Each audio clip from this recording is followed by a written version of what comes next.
Jay Peckham, highly disappointed. Just warning you right now. Highly disappointed. Well, I was paying attention to the passing out there after our little lover spat there about passing. Well, now you just jinxed it because the second period was full of that garbage. They were long passing. Yeah, but they were passing into their feet and behind each other, and it was just not clean. Well, that was the thing, right? I got one word for you. What's that? Power play. Please, not the power play. What are you talking about, right? Yeah. What is it? And it's just, it's been happening forever. Like, it's not just this Sting team. No. It's what is it with our power plays? Why can't the Sting get on point with the power play? What are we missing out there? Franco. Right. Well, I mean, not to put too fine a point on it. Right. Somebody like Franco, you know what I mean? Yeah. Someone who sees.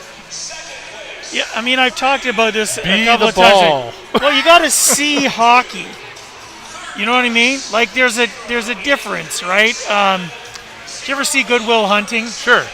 So when Matt Damon's trying to explain to Minnie Driver how his character knows how to do this math, right? He talks about how when Beethoven sat at a piano, he was stone deaf. He could just see the notes, right? And it just came out. Okay. And for him, he just saw the math, and it just, So when I say you got to see hockey, you got to have. It's a combination of experience and training and all sorts of stuff. There's also some natural skill there, right? Where you got to know how the game of hockey kind of develops. Well, right? It's a really good point you're making there, because you can have conversations about follow your passion. Sure, you should follow your passion. I might be passionate for climbing a mountain, but I want to play in the NHL Hockey League. 100%. That's not realistic, right? I might have a passion for the game. PGA Tour golf, man, here I come. Right? But until you're out on the green, until you're out on the ice, and even, now you're out on the ice and you've worked towards all this stuff. Okay, so the passion's there. My heart's in it. I've been training hard and taking my vitamins, all that stuff. What are we missing then? What's not being seen? So there's that piece. And Franco, one of the things that made him good at what he did, I mean, even though he was kind of small, but he was quick, and he just knew where the puck was going to be. He saw plays develop, and he just instinctively knew how to break those plays up and make something happen for the Sting. Right. We don't really have anybody yet that's sort of doing that. Are we capable? Right? Well, I think there's a couple of guys that probably could be. I think, not to put too fine a point on it, I think Nolan DeGursey is one of those kids. I think that, he probably could. I think he's got that sort of natural instinct.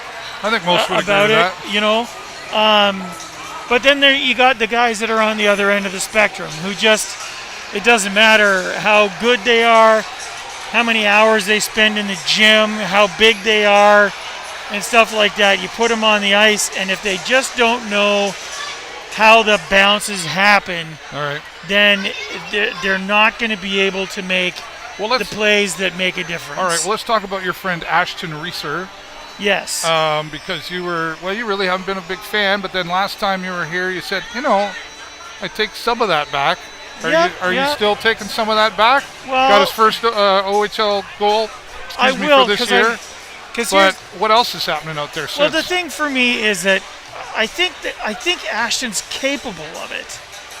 You know what I mean? And he's got the right size, and he's got the right, but there's a sense of urgency that comes and goes with him that I think is part of my struggle around him, is that, on defense, you've got to be all urgency because you're that last line of defense before it gets to the goaltender. Right.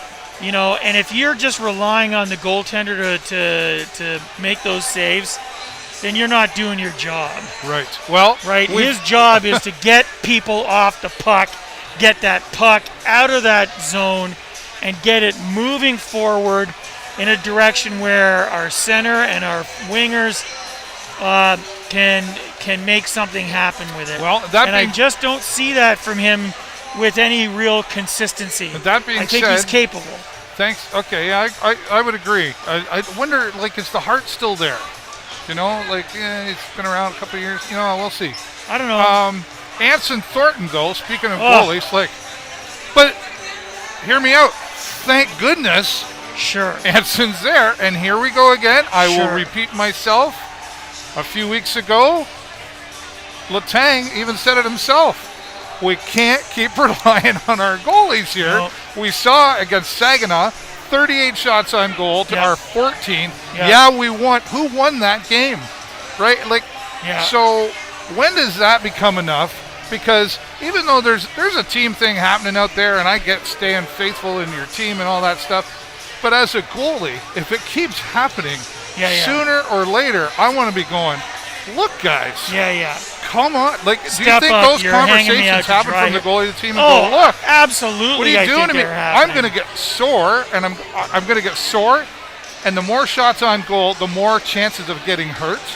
And you know what? I think that's probably the conversation he's having down there right now. Well, 29 shots to 13. Right.